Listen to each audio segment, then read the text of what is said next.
Imo থেকে ছবি কেন ডাউনলোড হয় না?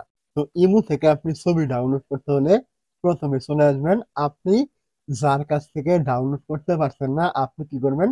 তার ইমোতে কিন্তু আপনাকে চলে আসতে হবে। মানে তার মোবাইলটি আপনাকে হাতে কিন্তু নিতে হবে অথবা তাকে বলতে হবে যে এখান থেকে একটি সেটিং অফ করে দেওয়ার জন্য।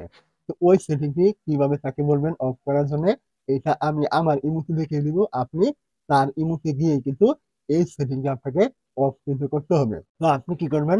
তার ইমোতে গিয়ে এইখান থেকে আপনার নামটা খুঁজে বের করবেন। আপনার নামটা খুঁজে বের করার পর আপনি কি করবেন? আপনার নামের উপরে ক্লিক করবেন। তারপর আপনি এইখান থেকে উপরে দেখতে পাবেন এরকম থ্রি ডট থাকবে। আপনি কি করবেন? এইখানে ক্লিক করবেন। তারপর আপনি এইখান থেকে দেখবেন যে নিচে রয়েছে প্রাইভেসি সেট। আপনি কি করবেন? এইখানে একটি ক্লিক করবেন। তো এইখানে ক্লিক করে দেওয়ার পর এখান থেকে আপনি দেখতে পাবেন এই অপশনটা এখানে কিন্তু চালু করা থাকবে। অবশ্যই আপনি সেখান থেকে অফ করবেন।